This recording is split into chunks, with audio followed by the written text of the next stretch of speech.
You hit it? Okay. So we're going to talk about using the wet nail debridement system. This system will be mounted on a sturdy table. And first we're going to talk about setting up the fluid. This jar comes out by just pulling directly out of the corner of the unit. It has these two connection points, and if you look down into the unit here, you'll see these 2 points here that need to go into here in order for this to connect. So don't ever put the lid on too tight because it makes it really difficult to get off. Fill this up with distilled water and then basically pop the lid on so that the lid just fits snug. Then you're going to pop this into this unit just like that, and it's ready to go.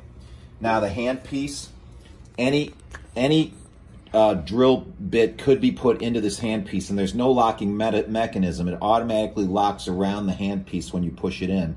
So I like diamond burrs for this system, but you can use just about anything and just push it into the point where you feel resistance, and all of a sudden it's in there now. So that's how to get a bit in. So now you're ready to use this. This is the power on the side of the handpiece. And the way to get this thing started is if you look on the board here, you'll see that there's a play, and then there's a basically direction. In other words, which direction do you want the burr to go?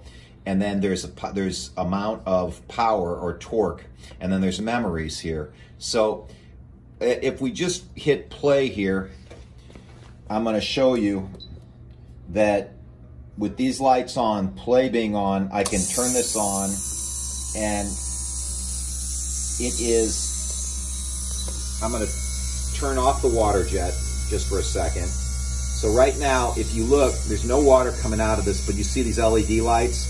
That helps you guide where you're going to do the debridement. So at this point, if you put your hand in front of this, you're going to feel air, and when you're ready for the water, you just turn this knob right here counterclockwise and it'll start to spit water. But first I would get your torque right. So at 9, 8, it's actually going slower, 7. So get it up. I would say 10 is a good position to start, okay? And if you like that speed, maybe we'll put a memory in, memory 1, and that'll be 10. I think if I hold this down, yeah. Now memory 1 is 10, so I can always know these settings are for memory 1. So at this point now, if I want to add a little bit of water, I just turn this. You see how the line gets thicker here? I'll turn this until I see water coming out. Now at this point, if you look closely at my thumb, it's being sprayed by water. So you can debride the nail and all the fungus will catch water. That means you have to have a towel down to catch the watered fungus. So it's going to get a little sloppy looking. There's going to be watered fungus on the foot, but that's okay. That doesn't hurt anything at all. It just helps control the aerosol in the room. So here we're looking at how this would look. Again, it's going to drip a little bit and it's going to spray, and you can see the spray and the accumulation of water. You don't need that much water, so I would turn this to the point where the minimum amount of water that you're using is all you need to catch the fungus. You don't need that much water because this thing will spray like crazy. When you're done, here's your power switch.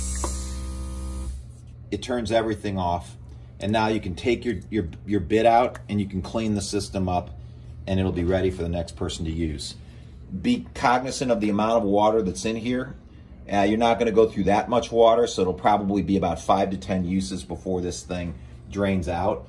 There'll be a little Velcro on the handle, and we're going to put the handle right here so it just kind of stays here or here, so it stays compact, and we'll make this as a part of debridement. Nails should be debrided with some sort of aerosol control system, and this is a great way to use it.